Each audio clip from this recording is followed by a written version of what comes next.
Yeah, I'm going to point out that you have a hickey. You have a hickey, you middle schooler. I know. I never had one before.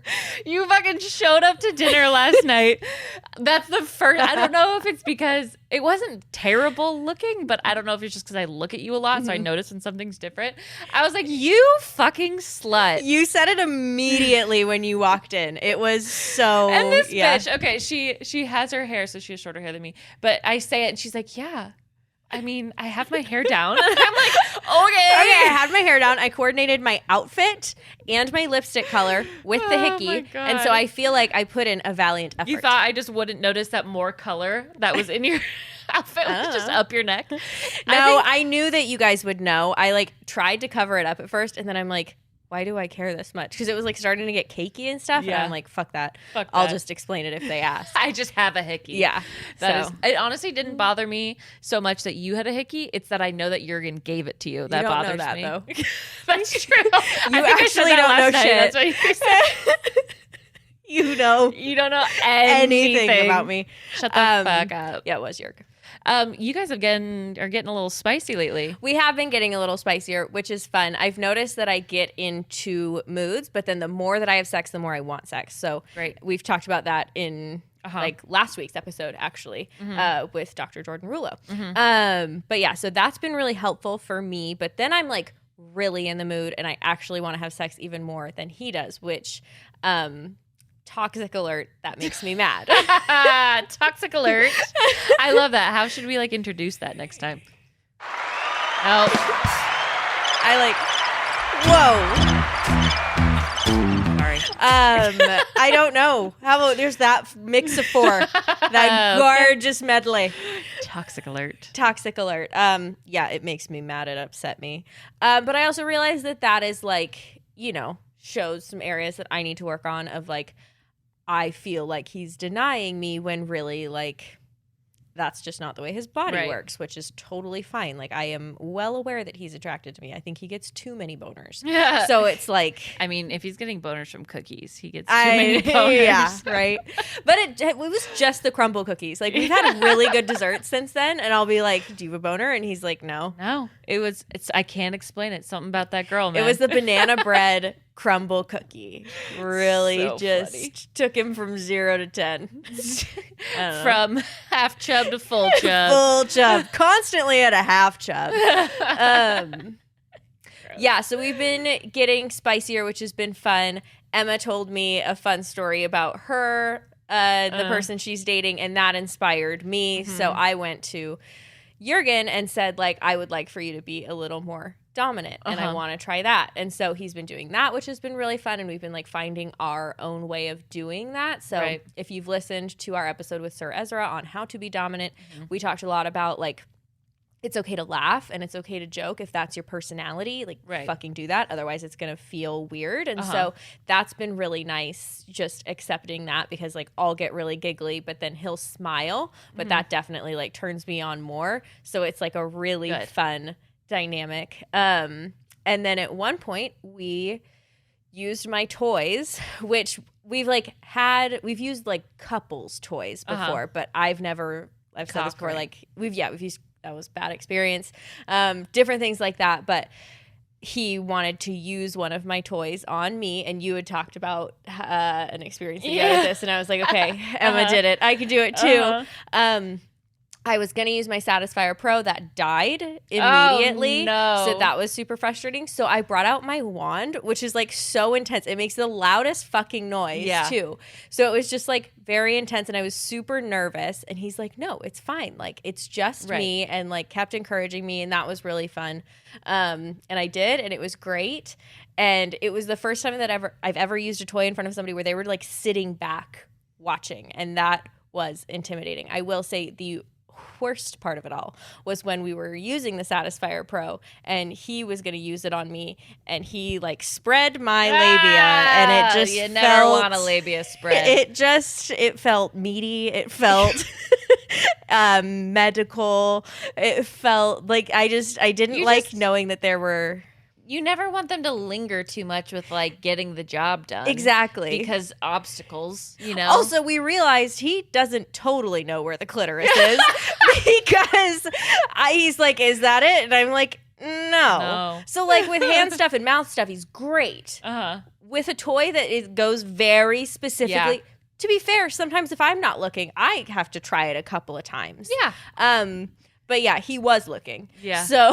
Oh my God. And it was really funny. Well, good. Did you finish? Yeah. Yes. With the toy, with him watching you? With the toy, yeah. Nice. Yeah. Did you guys have penetrative sex at all while you were finishing, or were you just using the toy and he was just watching using you? the toy. Okay. There would have been way too much rumbling. It was the That's toy is true. way too big though, Yeah. because the wand was the one that I ended up using. I did add some dramatic flair. I've said before I'm a silent masturbator besides the toy, so I like added in more noises. Otherwise, I'm like, this is weird. Yeah. But yeah, it was really fun, and it was Good. definitely like intimidating knowing that somebody was fully watching the whole thing.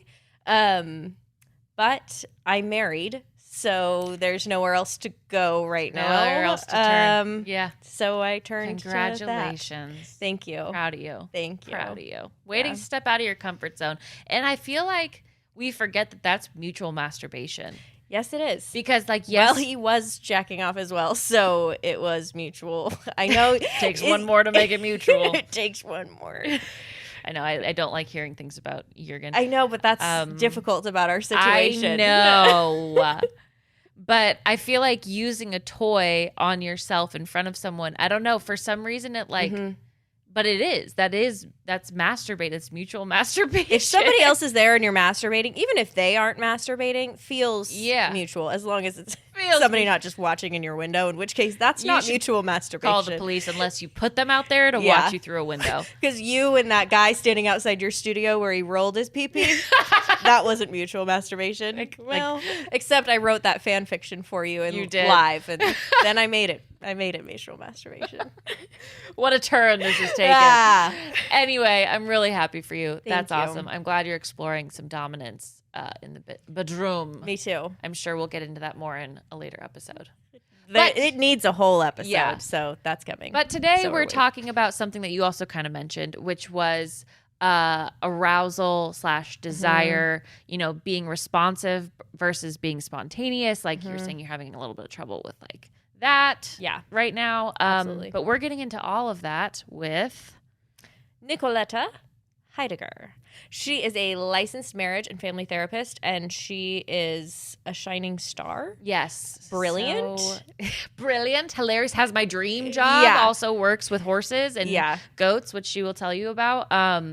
But just a really easy person to talk to in terms of how like our mental blockers can really get in the way of sex with a lot of what you're dealing with. Exactly. This is another mental health episode. We're kind of like piggybacking off of last week, but it is so different from talking about sex and antidepressants. And we don't really go into depression and anxiety in this episode, but we talk about all the other things that can happen. And we talk a lot about worth and worthiness and how that impacts, and how you don't need to fucking be perfect in order to fuck. Yeah. And just like getting into that narrative of like, you need to be healed and whole before you can bring somebody else into your life. The like self-help bullshit phenomena bullshit that's happening all around us. And how to advocate for what you want when you feel like you don't deserve what you want. Yes. So all of that is super important. All of that and so much more. Yeah. Coming up. See you on the other side. Coming up. Bye. I don't know the song. It's not a song. Come and knock on my door. We'll be waiting for you. What's that from? Hi, thanks for having me. My name is Nicoletta Heidiger, and I'm a licensed marriage and family therapist specializing in sex therapy based out of Los Angeles. When I'm not seeing clients for sex therapy, I also specialize in something called equine assisted therapy, which is with horses and donkeys. But some people get confused because they're like, oh, sex and horse therapy. Like, what are you doing? Wow. And when I'm not seeing clients, I host a podcast called Sluts and Scholars. Oh my God. First of all, you have the other dream job of my entire life. I studied equine therapy throughout all of college. I've done all of like hippotherapy stuff, like in my spare time for volunteering. Oh, I love it. That is so cool. We should have recorded it at the ranch, except when I record things at the ranch, there's like, we have pigs and goats and things too. So there's always like some weird noises happening in the back, which kind of sounds kinky if you like don't know what's happening. Oh my God. But y'all have to come out and meet the animals. We would be We honored. would love nothing more. Honored. Oh my God. But I guess for the reason why we're actually here, not just to talk about farm animals, It goes hand in hand. Yeah. we want to talk about the crossover between your mental health state, where you're at, and how that impacts your sex life. So I guess maybe we can start there with how does our mental health impact sex? And I know that's a huge question, but like off the top of your head. Yeah, I mean, I think it's everything. I like to tell people when they kind of call me up and ask me like how I practice, I like to tell them that I operate from what's called like a biopsychosocial perspective. And so that means like biological, physiological, sociocultural, all the components. And I think a lot of people, even if they know logically that this isn't true, still believe in our culture that like if you love somebody and if you're in relationship with somebody, that it's just supposed to like happen naturally, and like all these other factors aren't supposed to affect how you feel and your desire and your arousal levels. But to me, it's such a complex web and intersection of all of these things, mental health included. It was so wild. Like during the pandemic, I had so many clients come to me and be like, oh, it's so weird. Like I'm having, such low libido. I like don't want to have sex at all. Or like I had clients coming to me after the Roe v. Wade stuff going on, and they're like, it's so weird. I don't know why I'm like not wanting to have sex. And I'm like, really? You don't know why you're not wanting to fuck? Like the first one, I'm like, there's a global pandemic, and the second one is like, yeah, it's hard to feel sexy when you feel like your rights are taken away. I think it can also affect it in the opposite way. I think some people turn to sex when they're not feeling great. And this can be tough in like couples that I see, because people often kind of pick their opposite in this way. So usually there's one partner who turns to connection and sex when they're feeling down. And then there's one partner who turns away from connection and sex when they're feeling down. And so then you have this kind of opposing thing happening that I see in probably every partnership ever. So does sex, and like if you're somebody who turns to sex and connection, can that positively impact your mental health? I think it certainly can. I mean, I think it depends how people are doing it. I think a lot of times people turn to stuff and they're not really like doing it in a mindful way. And Uh-huh. so it can definitely go to a place of like, I'm just trying to dissociate, which can help for a time. And look, sex can increase some feel good hormones in your body. So like it can certainly help your mood and your overall health and wellness and your immune system and things like that. So I think it certainly can help. And I feel like if someone's not addressing the underlying cause and they're just turning to that to like zone out and dissociate, it may feed them for a moment, but they're still going to maybe be hungry for what it is they were looking for. I think another important piece about this too is our nervous system. And so I don't know if you've talked about like brakes and accelerators on the podcast.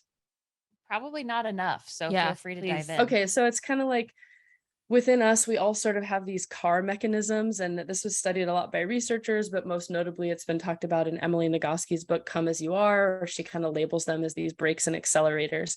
And so what that's kind of founded in is that like, in order to have sex, in order to desire sex, we need to have we need to have like a certain balance of the things that turn us on, the things that arouse our nervous system, and not even just in a sexual way, like the things that just like turn our system into the on place, not necessarily erotically. And then combining that with stuff that also relaxes us. So what I mean by that is like if you're way too aroused, not in a sexual way, but if your nervous system is like fucking freaking out, like you're high anxiety, it might be hard to engage and want to connect sexually. And if you're too much on the brakes, you might be asleep. So you have to like find this, and each person has like a balance that's right for them and their system. And so if your nervous system balance is off, like if your brakes are going on too much or your accelerators are going on too much or not enough, firstly, your body's not going to be able to get physically aroused in the way you want it. And also your desire to connect with people in relationship is going to be turned off in some way, shape, or form. Yeah, that makes a lot of sense. Thanks for touching on that too, because gas and brakes, you don't often think about what is holding you down or accelerating you forward. Yeah. Um, I guess I don't really know how to phrase this question, but if you're in this life right now, literally everything that you described about like If really, you're existing if right you're now. existing as a human being, day to day you go through and you're like, I'm not actively sad or anxious, but still I feel like my sex drive and my like libido is so off. Like, how do you explain that to yourself or to a partner when consciously you're like, I don't feel depressed, so why do I still feel so off? Yeah, I mean, that's tough because I would say my first thought goes to like what I would do as a clinician. So I guess I would answer it from that thing. And it's like I said, there's so many mechanisms that can affect things that we want. And I think I loved that shitty movie from a long time ago, Sex Drive. Did you watch that movie? Oh, I don't think so. All right, for people watching, shout out. It's just it's bad. It's bad, but it's worth a watch. So I use that word too, but it's not really, even though I was using the car metaphor, like it's not really a drive. There are so many like intersecting things that affect wanting to have sex. So first, there's a difference between desire and arousal. So arousal is an unconscious body reaction to stimulus. And again, that could be sexual or that could be not sexual. Like if someone scares you, that is, maybe you get aroused in the sense that your heart starts to race, your, skin starts to get flushed. Desire is more the like head and heart of like, I want to do this. And so when we talk about sex drive, I think it's best to break it down into like, is the desire not there, or is the arousal not there, or are the two just misaligned? Like, are you having arousal without desire or desire without arousal? Because that happens pretty frequently for folks. So if I get a client in my practice that is struggling with this, my first suggestion for them is to go to a sexual medicine specialist, and not just your general OBGYN, because some are amazing, but not all OBGYNs have a specialization in sex stuff. And so a sexual medicine specialist is going to look at things like hormone levels and vitamin levels to see if there's anything going on physiologically, because everything from like low vitamin D can affect things like different hormone levels, taking oral contraceptives for a long period of time, having back issues or like nerve pain, or pretty much anything can affect you like physiologically, and that's going to affect your sex. Also, if people experience things like pelvic pain. So I would say first stop is like, let's figure out what the fuck is actually going on and rule in or rule out anything physical. And then from there, we can see, okay, if it is physical, then we address that. If it's not, then we see what's going on. Mm-hmm. Yeah, that makes a lot of sense. And I feel like we're not told to look deeper. We're told to push through whenever we're like, well, I'm not depressed, so that just means I have to keep pushing through. But that doesn't mean that there isn't a slew of things under the surface that you're ignoring that are really severely impacting your relationships. Yeah, I also I don't know what people you're talking about who like aren't experiencing like anxiety or depression right now. So I don't know those people. you could, yeah, I don't know those. If you could introduce me to one, because I think with everything going on right now, and I mean, just thinking of pandemic, like most people have been in their kind of like fight or flight, aka that overly high arousal, or they've been in the freeze response, which is the too much breaks, because of everything that's going on. And that's going to affect like your cortisol levels. That's going to affect your ability to connect with people. So like, I don't know if I know anyone who's walking around who doesn't have some shit going on.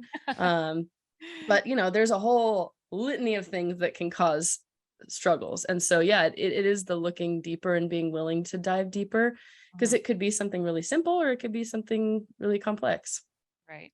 So it sounds like it's safe to say that there is a really good chance that most people's sex lives are like struggling or different in some capacity Yes. in the past couple of years. I feel like that's really comforting, because I feel like when things do start to go wrong, or when your desire changes, or when things just aren't working the way that they used to. Or you don't think you're having it enough, or whatever that Exactly. means. It's so frustrating. That's a really big one for me that I experienced, was not feeling like I wasn't having it enough, but not wanting to have it anymore.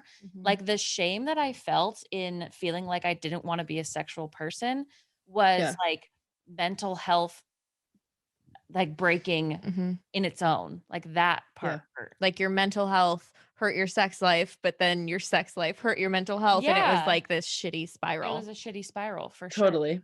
Yeah, and I feel like I also need to say, like, for some people, it's also like an orientation thing, right? Like maybe someone is on the asexual spectrum, or maybe someone is like, yeah, having something else going on with like what they're interested in. There's another theory that like you don't want sex that is not enjoyable, which I think is very obvious. So like if you're not having sex that you like, why would you want to do more of that? That's a really That's good a point. really good point. That I don't know why I wasn't so fucking obvious.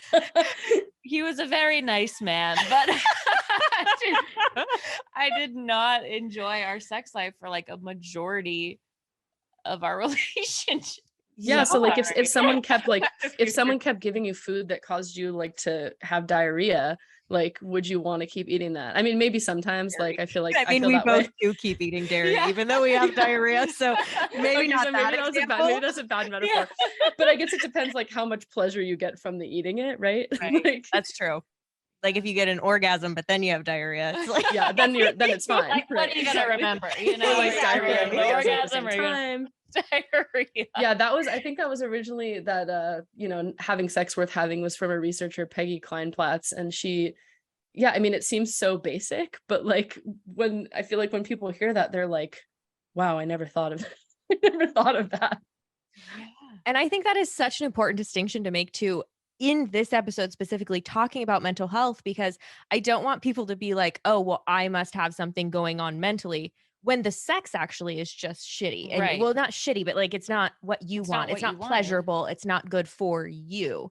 And it's like, I think, you know, obviously all of us are having mental health stuff right now. Mhm. But I think that that is also a big factor in relationships that's important It could be a to lot more acknowledge. sensory, yeah, Mhm. than, you know, maybe that you have anxiety or something. So that makes a lot of sense. Yeah, and I don't know if like most of your listeners are like people with vulvas, but you know, if you have people with penises listening in or like testosterone driven folks, I think you know, it's important to look at the cultural aspect too, right? Like if you're comparing yourself to other people and you think that, oh, I should be wanting to like fuck anytime, anywhere, under any circumstance, I think that's usually more looking at like people with penises, you know, if like, oh, the house could be falling down and I should be able to like just have sex. Like if you're operating under this assumption that nothing is going to like flap you and you should just have a constant drive, or obviously I'm using that word, so easy to use it, but you just have a constant like, you know, wanting to have sex all the time.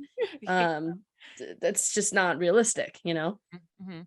I saw this TikTok today where I don't know if this directly relates, but she was like, "You think I'm mean? Try when I have so much anxiety and we're running late." Like sometimes we just kind of crack under that pressure, but we're expected to like be easy breezy, but it's like, no, I have anxiety and OCD and we need all those things to be addressed. It's kind of crazy that any of us are able to orgasm under the circumstances that we are now in. Because we like, have to if you just think forget about it. what's happening and like drop it at the door to like feel pleasure and not feel guilty about feeling pleasure. It's like I'll pick that up on the way out, but for Yeah. 1 second, it's just me and my Satisfier Pro. Yeah. And have you talked about like spontaneous versus responsive desire on the show? We have, yes, but if you want to give like a little rundown of it again, I think it's so important. I loved this when I first discovered this. So this is like my favorite thing to talk about. So please go on.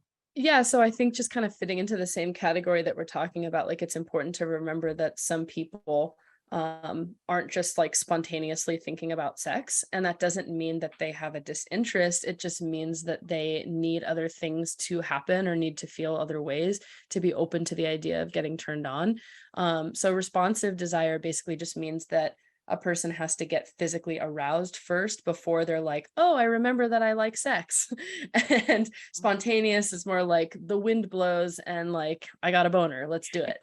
Like the Lonely Island song, I just ate a grape and I just yeah. Yes, exactly. That, a little more spontaneous, right? Just a little. Yeah, so like if you're someone who's not thinking about it at all, it might be fine. If it doesn't bother you, like who cares? But if it's starting to become a struggle, it may be that you're like not setting the stage enough to allow yourself to get to a place where you're open to getting turned on or open to like experiencing desire. And if you're just waiting for it to spontaneously happen, it might never happen. Mm-hmm. And I didn't know that that was a thing. I thought that that meant you were broken if you weren't spontaneous. If you couldn't eat a grape and cream. And jizz your pants. Yeah. Please don't say cream. I don't know. I said it earlier. Nut. Sorry for using the scientific term. Yeah, I can vouch. That is the scientific term. Thank you. But look, I- that's literally like what I talk to every single client about, like no matter their background, is people want to know that they're like not broken. And I do so much just like educating people about things that are like very normal that are happening. And people get fucking angry because they're like, why didn't anybody tell me that this was normal? And they've been operating for so long with mental health struggles or like hating themselves or thinking they're broken. And then it's this cycle. And then, of course, they don't want to have sex, when in reality, it was just like a very normal variation of sexuality. And people get like grief, people get rageful, like people get pissed about it because they're like, how have I been living like 30, 40 plus years not even knowing any of this? Like, no, why didn't anybody tell me? Why didn't my doctor tell me? I definitely want to dive into worthiness a little bit more because I think that is a big factor in all of this when we're struggling. And if Yes. sex isn't going the way that we want it to, I think that can take a big toll on our worthiness. And also this idea, we've talked about it a couple of times, but that if like you don't feel good about yourself, like you shouldn't be giving yourself to someone else, or like if you can't love yourself, like you know what I mean? Like you shouldn't be getting into relationships. I Like can't roll my eyes that. anymore at I would that love, sentiment. yeah, what's behind the eye roll. Please get into it. Okay, well, first of all, I think the opposite is also true. Like if you're struggling with worthiness, like you might not feel like you are worthy of receiving pleasure. I actually posted a quote today from one of my episodes by Luna Matatis, who's a sex educator, and We she love said like, Luna. yeah, and she's basically like, if you can't something about like if you can barely receive a compliment, let alone receive oral, you know. So I think like especially women who are taught to be like good hostesses, it can be really hard to like just receive. But I think the eye roll is like, yes, it's important to like do work on yourself and continue to like practice self-love and like fostering inner child and love and self-parenting and all I was gonna say all that bullshit. All that therapy bullshit. Like, yeah, it's important to work on that. And to me, like self-love and worthiness is not a destination. It's a process. It's a muscle. It's something that you work at consistently, probably forever. And so like if we're waiting until we love ourselves, then you're going to be fucking waiting forever and never going to be with anybody else. And never fucking. Yeah. fucking. So like, yes, there's a level to which you need to practice feeling worthy of receiving, but there's also a lot of healing that can come from like relationship. Like we are social creatures and we heal in relationships. So I'm not saying you should like depend on someone for all of your, self-worth. But how could you not depend on it a little bit? Like we're social creatures and we look to that feedback. So there is a lot of healing that can happen from having, positive relational experiences with someone that helps you feel and practice receiving. Absolutely. And I think that receiving in and of itself is practicing learning how to receive. Like if I'm having trouble, and I did for a long time, letting somebody go down on me. And part Mhm. of that is like working through this idea of like, oh, my labia should look a certain way, all of that. I should smell, Yeah. taste, whatever. And then the other part of that is like, yeah, I can go through all of that, but like also them going down on me is part of me like learning how to let that happen. As long as I'm like, Right. comfortable with it in you know what I'm saying. It's Yeah. consensual, all of that kind of stuff.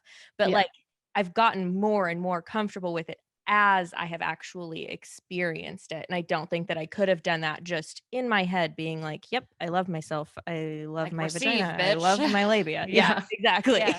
Well, I feel like it's very popular right now as well to be on this like self-love journey and this self-discovery journey. And like, you need to be alone to figure this out. You need to do stuff independently to figure this out. And I understand that. And I love that to an extent, but also there is a power and a strength in having someone show you where you can be like loved, where you didn't feel loved before, or like receiving from them because you didn't feel worthy of receiving before. But I feel like there's a hierarchy when you're talking about it culturally of like, no, you need to learn how to do it on your own because then you'll come into this relationship stronger than ever and it will never fail. And I don't know. I think about that a lot too. And I was having an issue, I still do, with thinking that like I need to be perfect before I can enter a relationship. Yeah, I mean, I think for clients that I see that don't have like an active partner, or maybe they don't have a safe partner, or maybe they don't have a supportive partner, I will often refer them to additional sex educators and coaches, specifically like people called like sexological body workers or surrogate partner therapists. So these are, I mean, it's so much more than this, but in short, it's sort of like a trained sex coach and educator who does like hands-on work. And because sex is something that happens in the body. And so if you're like trying to work on some of this stuff just in a vacuum, yeah, there's like a certain, distance that you can go in terms of like growth and working on things. But at some point you're gonna have to like fuck about it, and like connect with Yeah. people. And so I think it's a yes and type of thing. Right. Mhm. It's like practicing a speech when you just do it over and over again in your head, but you never do it with just even one person staring at you. Like Mhm. you're never going to experience Yeah. what it's actually like when there's more things to like consider in the situation. Yes, I see this a lot with people Yes. who have no trouble, like, having orgasms on their own, but with a partner, it's so hard. Right. I think I bring this mentality into a lot of aspects of my life of like, oh, I have to do this thing before I can do this thing, or I have to be this Mhm. thing. Like I have to look this way before I'm able to engage in that, or I have to That's feel. fucking capitalism, baby. Yeah. There you go. Mhm. It fucking sucks because not only is it not like helping me learn that I am worthy of those things inherently, but it's also depriving me of those experiences in this part of my life. Cause it's like, okay, so I'm in my mid 20s. If I'm not able to engage Mhm. in all of those things in my mid 20s, like that fucking sucks. Like, sure, in my head, I'm like, yeah, well, I'll get to do it when I'm like, in 3 years, however long it takes. But Right. it's like, okay, but what about now? Yeah. Like, am I not worthy of it now? And when I look back, am I gonna be like, "Well, she fucking sucks. She didn't Yeah. deserve it." Like, no. No. No. Because then you're constantly living for the future. Mhm. It's like, don't get a tattoo now. You'll regret it 50 years from now. It's like, I don't give a fuck what I think 50 years from now. I hope My I'm dead 50 years from Yeah. now. Yeah. At this At rate, this rate, I I'm hope not I'm gone. interested. This is my last trip around this world. I want to be out by then. But yeah, it's like, why would I ever live for this person that doesn't exist yet? Mhm. Like when I'm 70, I'm going to be thinking about all the things that I wish I just would have fucking done when I was 26. And it's scary to think about, but the person who doesn't exist yet and may never exist if you think about it, which Yeah. is kind of cryptic, but also like very freeing because it's like, okay, well, if I'm saying I'm living for this age of myself, but what if I never make it there? Yeah. That's going to be very shitty. Yeah. Yeah. Well, I mean, it sucks, but I think for some people, it does take that long for them to feel like worthy of receiving that pleasure. And like, I've seen some like, older clients or just older friends and colleagues who have a lot of grief about that because they're like, man, I wish I could have done this in my 20s and 30s, but it like took that long to undo some of the like cultural and societal narratives that they're working with. And so I think yeah, it's hard. Right. Do you have any other like actionable steps that people can take? You mentioned, working with like a sexological body worker for like, specific things. Are there any other things that we can do ourselves with a partner? Anything like that that can help us work on those kind of like worthiness wounds? Oh, yeah, great question. I mean, I think it depends how you learn. I think there's some really great books out there about it. I think a lot of people like one called, I think it's called Shameless by Pamela Madsen. That talks a lot about that. I also think if you're struggling more with like body image issues, Rebecca Scritchfield has a good book called Body Kindness, and that talks a lot about that. I also am a big fan of like just finding your community. And so the people like who are your cheerleaders, the people who are going to be like in your arsenal when you're like fighting the war against not feeling worthy. Um, there's also some really wonderful groups and classes called Body Sex. Body Sex is like a femme only, like, for lack of a better word, it's like a masturbation support circle where you like learn a lot about your body. I'm also a big fan of like pole dancing, burlesque classes, like retreat style stuff to like find your community and like find your kind of like your protectors, the people that cheer you on, the people that are supporting you in this so you're not having to do it by yourself. And I would say like an actionable item because those are maybe a little bit bigger. For me, it's the way that I've done it for myself is picking a really small, even 30-second thing to do for myself before I start the day. So like as soon as I wake up, and I don't always do this, it's a practice. It's hard sometimes. Usually when I wake up, I look at my phone and I'm like, Instagram. But I would say what I've been trying to practice is doing something for myself first before I do anything else for anybody. So before checking my email, before doing work calls, before looking at Instagram, I try to make sure that I have at least a minute, and try to grow that minute longer of something that's just for me. That could be like listening to my favorite song and rolling around in bed. That could be making a cup of coffee or a glass of tea. That could be making a shake for myself. That could be going outside and taking a walk for 1 minute. Like just the act of doing something for myself, of like, I come first in this space, will change your neural pathways.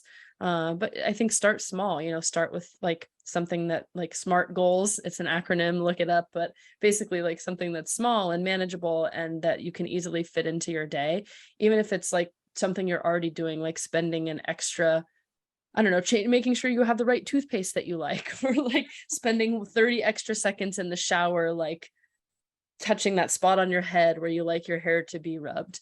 Like literally just something that is the act of, I deserve to like have some pleasure in this moment. I deserve to like, I don't know, just be with this pleasurable feeling. And I deserve to like take care of myself first before I show up for anybody else. Mhm. My heart got like all shiny when you were talking about like like the 30-second things, like just putting on your favorite song or like making a smoothie, making your thing. It's like, oh, those things are so fun. But you wake up and you either distract yourself immediately or are in like rush hour mode. And you forget that like literally 30 seconds can impact like how you're thinking of yourself that day. Yeah. And if you're noticing that like even 30 seconds is hard, like that says a lot. If you're not even willing to do 30 seconds just for you, like get a therapist.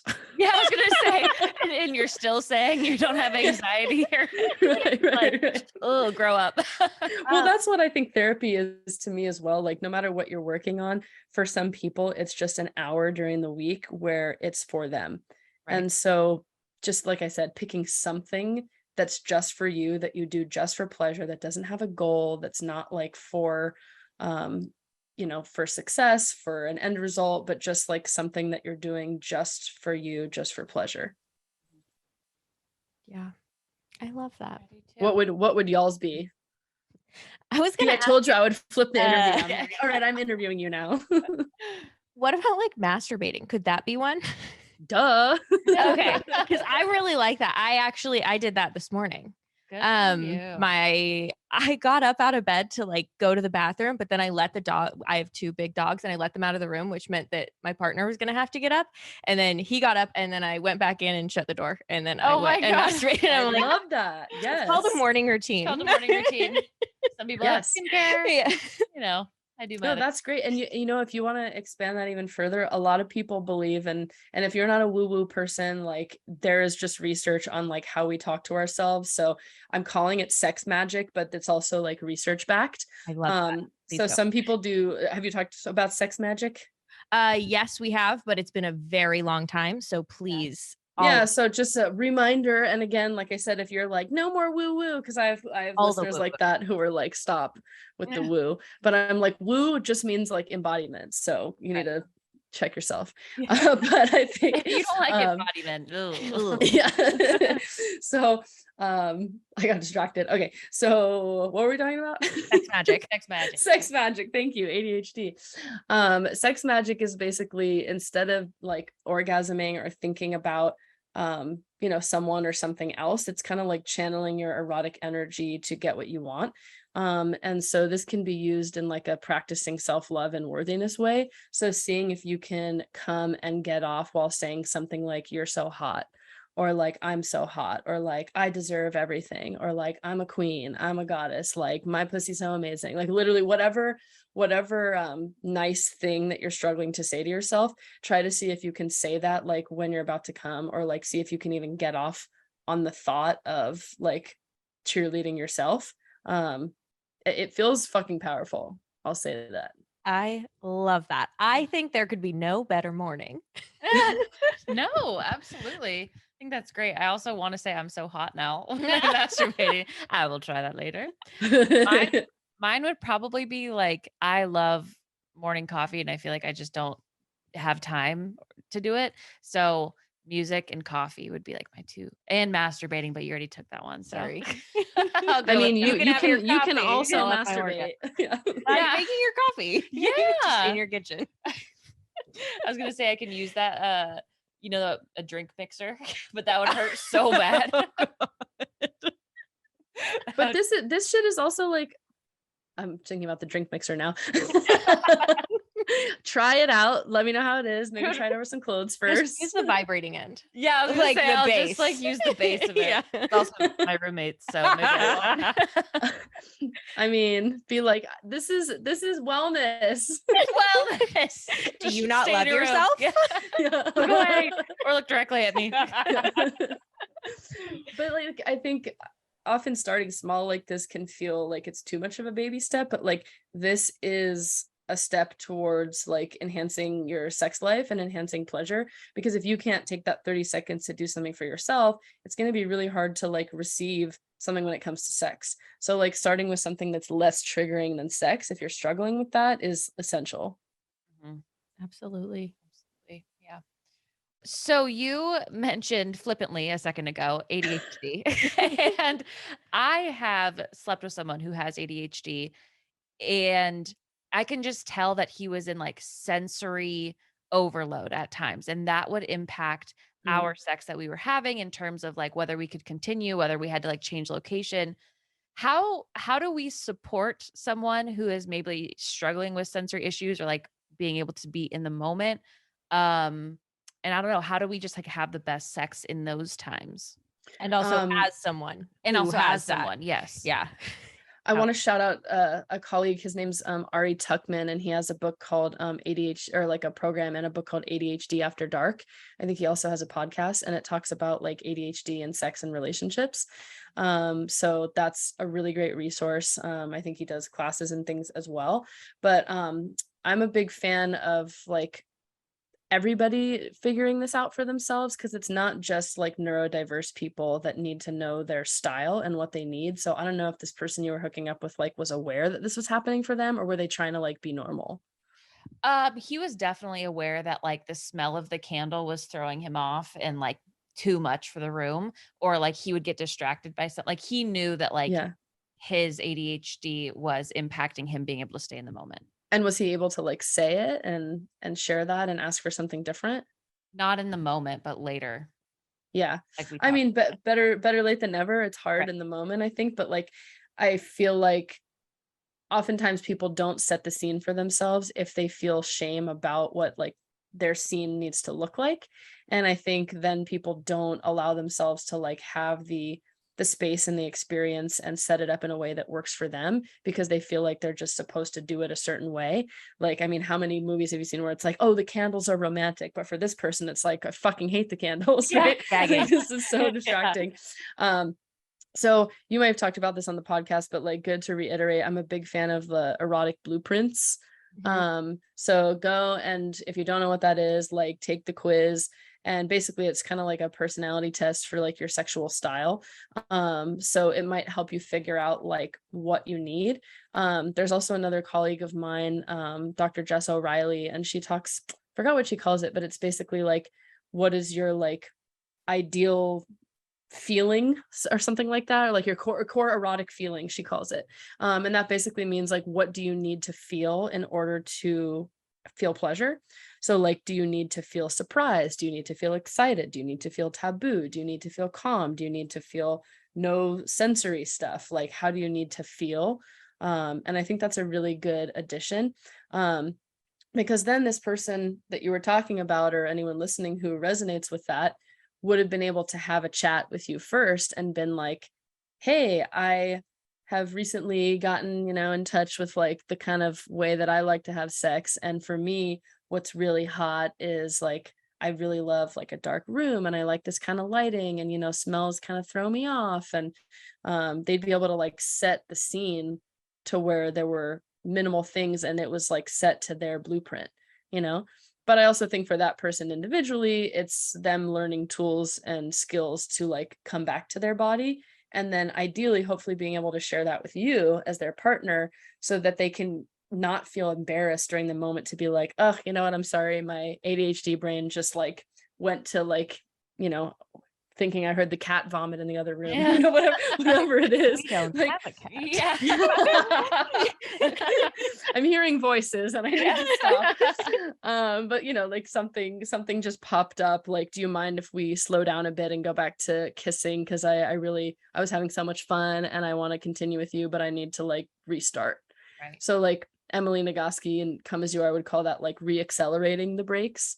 So I think it's an important skill because like neurodiverse or not, there's going to be something that takes you out of the moment, whether it's you're thinking about how your labia looks or somebody farted or you hear something in the other room or a smell happens or a weird noise happens or you get a cramp or a Charlie horse or whatever. So being able to come back to yourself is really important.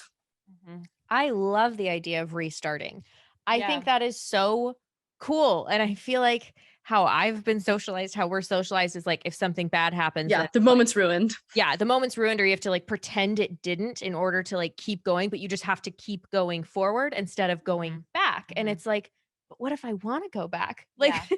I don't even know if this is related, but my partner, like, whenever he forgets something, I'll have him go stand where he was when he remembered what it was, because he'll like forget it in a couple of seconds and then he'll remember it. And it's like, I bet that's helpful for sex too. Sex too. Well, yeah, Totally. exactly what you were saying is what was in my head is like we're always told to pick up where you left off, keep Yeah. moving forward instead of resetting, starting at the beginning because that's super fun and we can re-accelerate after that. And I feel like there's connotations of like restarting as being kind of controlling. At least that was like the initial thought I had in my head of like, oh, well, if I ask to go back, is that controlling? Am I like, we got this Well, and really that's coming back to the worthiness thing of like, is Yeah. it okay to take more time? and to say what I want. We got this really funny, not funny. It was funny because of how we interpreted it. This really angry message of a man calling us like Oh, I love these. complete controlling bitches and like how could anybody ever want to be with us because we're just trying to control everything. I don't even know. Definitely what don't he want to was fuck that referring guy. to. Right? I want to fuck that guy. I was so confused on Yeah. what he was even referring to. I think we had said something about consent probably. Oh. And he was like, you're such a controlling cunt. And it's like, yeah. If that's what you consider a controlling cunt, I absolutely I'll get am. that tattooed on my ass. Yeah. Is what I will do. My I God. love that for you. That's self-care. Don't wait, right? Don't wait. But get that tattoo now. Trolling Tonight. Yeah. We go at dawn. I'll brand you with it. Let's just do it. Oh, we could do it at the barn. Yeah. Yes. Oh my Love God. I it. love that. I want controlling cut branded. We could do, I mean, we could do yeah. CC for short, you know, or C Yeah. squared. So it's a little less painful. CC Unless you are into You pain. see me on that one. It's so funny. I'm in my free time, something I do for pleasure is I'm in a band with some other therapist friends of mine. And it's not as cool as it sounds. It's basically like School of Rock for adults. It's called Join the Band. That's so cool. Yeah, you like go and you learn a few songs during the quarter, and then at the end you have a concert, aka a recital, like at 11 in the morning. Oh my God, I'm obsessed. But we were joking around one night because there's a really cool hike near my house that has this cave that my mom calls Cunt Cavern because it looks like, yeah, it looks like a cunt. It's beautiful. And so I was joking about it with this woman in my band. And we have like a band leader, you know, the guy who's like helping us learn the songs and put things together.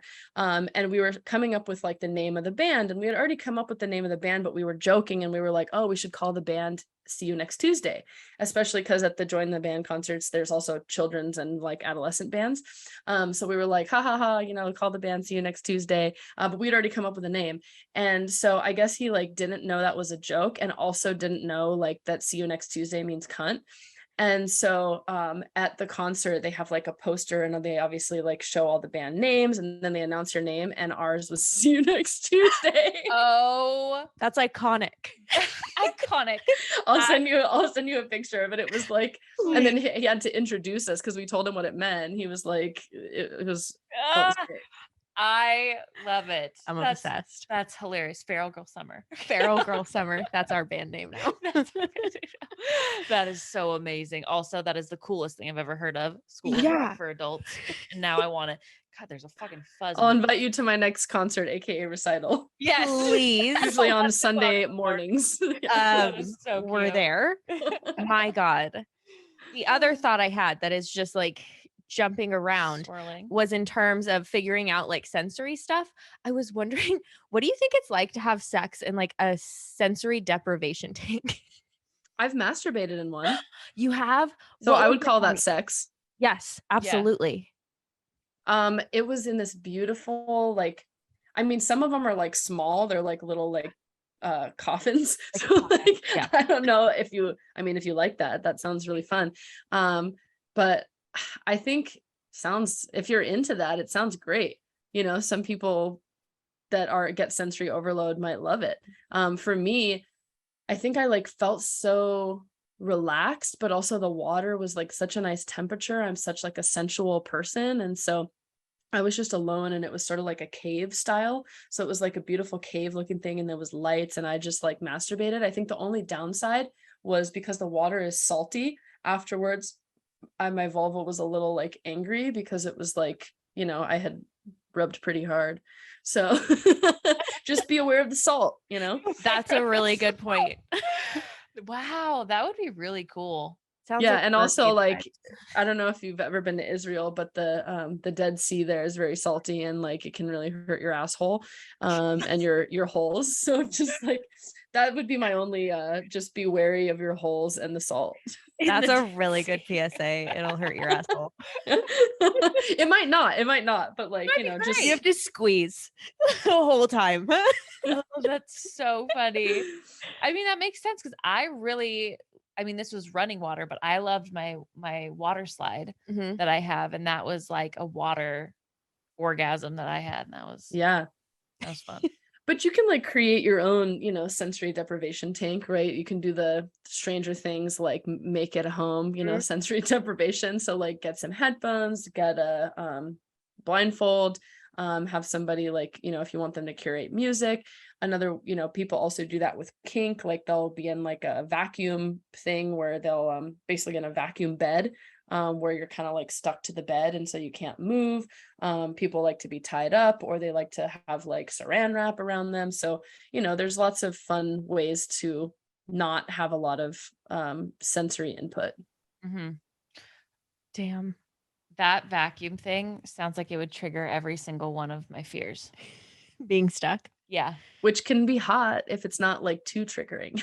I Mhm. think if I pushed past the like initial discomfort of like Don't push past, but get regulated. but get regulated to not being able to move because my entire body is like vacuum sealed, then I would be okay. But yeah, it would take me a hot minute, I Mhm. think. But sensory deprivation, that actually sounds really nice. The bath scene that you just described, like big headphones, face mask, whatever. Oh, that'd be nice. 600 pounds of salt. I don't know why I said big 600 pounds of salt. Yeah. But also like I think people should like set the scene for themselves in their life and not just like the sex scene, right? Like if you know that you are a like sensual person and you like to have some of these things around, like do that for yourself, not just when you're having sex. You know, you can have a little sensory deprivation experience anytime. So I think that could be maybe your morning care routine we were talking about. That's really true. I think I like moved into a new apartment a couple months ago, and I've really been trying to curate it to like my mental needs. And one of those things is like my living room is painted black and I have like really big velvet curtains that I usually Nice. like I keep closed a lot of the time. Excuse me. I like sun, but I also really like to be in a cave, and that's really comforting to me. So like making my house into that has been very helpful for me. Mhm. Yeah. Yeah. Yeah. Great. And your living room is adorable. Thank It's you. super perfect. Yeah. Thank you. I love it. It sounds great. I'm coming over. Yeah. It sounds great. I've worked hard on her. You're welcome to come over anytime. Do we have any? I feel like we've gone through ways to care for your mental Yeah. health. Is there anything that we didn't cover that you feel like needs to be said? Any PSAs you want out there besides like your asshole burning in the Dead Sea? Anything? Yeah. Anything like that? I don't know if there's any better PSAs than that. There isn't. No, I think just like coming back to what we were talking about earlier of just like normalizing all this stuff and feeling normal and like, look, I tell this to clients all the time, like this is my field and I still struggle with a lot of this stuff. Like I'm still working at it. I mean, granted, I'm like putting in a lot of effort to work on it, but like this is an ongoing process. Like sex especially is not something that I think we all like to believe that something that just like happens naturally, but like it's a practice. It is a skill. It's something that you have to put time and effort and energy into. And so I think just normalizing that it's like, yeah, probably everyone else out there who's not putting time and effort and energy into it is also struggling to some extent at some point. And yeah, I think it's just important to try to remember that and not compare yourself, which is really hard. Mm-hmm. And I think a last note of you saying that you're still working on it too is super like important to hear, because like you never reach a profession or a state in your life in which you've mastered things. Because I feel like you're always changing. So yeah, I mean, I have more tools and resources, I think now, but I don't know, it's just amazing. I think where people really need help is like what's keeping them stuck and what's keeping them like frozen, because the resources are out there to do this. It's just kind of like what we were talking about, that worthiness piece, and that could be freeze response, that could be trauma, that could be not feeling worthy, whatever it is. But like it's always hard for me to see sometimes clients who I'm like, here's all these great resources, and they just really struggle to turn that insight into acts. It's hard. I get it. Like I struggle with that as well. Sometimes we have to get to like a breaking point of like things are so bad that I like have to do something about it. But it is a work in progress. It is an ongoing muscle, and depending on what's going on in the world, like it's going to ebb and flow too. Amazing. Yeah. Where can our listeners continue connecting with you after this episode? Well, you can come visit us at our vacuum sealed float tank tattoo ranch day. Ranch day. Would kill for one of those days. I'm on Instagram at Sluts and Scholars or Therapy with Nicoletta. I've started maybe trying to do TikTok, but like every time I make a video, I like kind of hate myself a little bit. But I'm trying. So it's Sluts and Scholars there.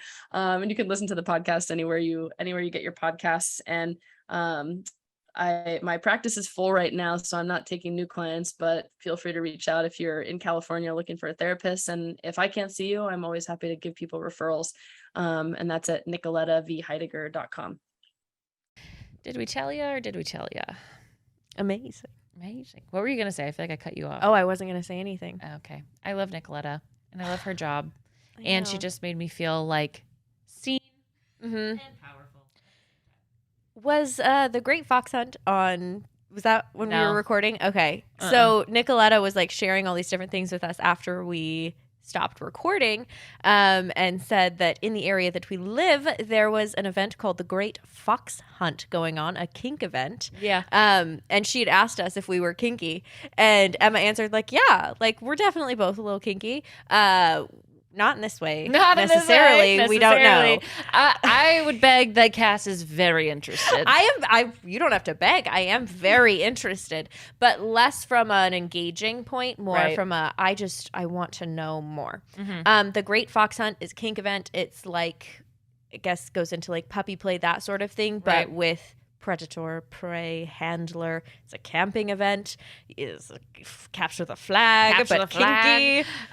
Wet everything contest. A pen with hay in it that I assume you have sex in. And in the instructions, warnings, guidelines, they said that like be comfortable, be open, because you will see people having sex like out in the open. So I'm assuming it's kind of like a free for all. Yeah. In terms of like what you're comfortable with. But you do have to like apply. It's like a whole thing. Yeah. So it sounds like very safe and well regulated and like all of that kind of stuff. Like I truly think it would probably be some of the most sex positive, amazing people. If we've learned anything from kinky people on this podcast. Also, it's very like you can't bullshit your way through the questions. No, you They're cannot. very introspective in terms of like how you view kink and how you view yourself. What you would change about like your local kink scene, like all of that. So it's not really for us. We're too much of a beginner. Too vanilla for that. But I said I would go if I could be invisible. That's when I would go. So, but if you're going, please let us know. Yes. And we would love to hear from you. You're welcome to be a guest on the podcast. And you're welcome in my home. Yeah, in my home, in my heart. Not quite my vagina, but we'll see where the night goes. Yes, we'll see where the night goes.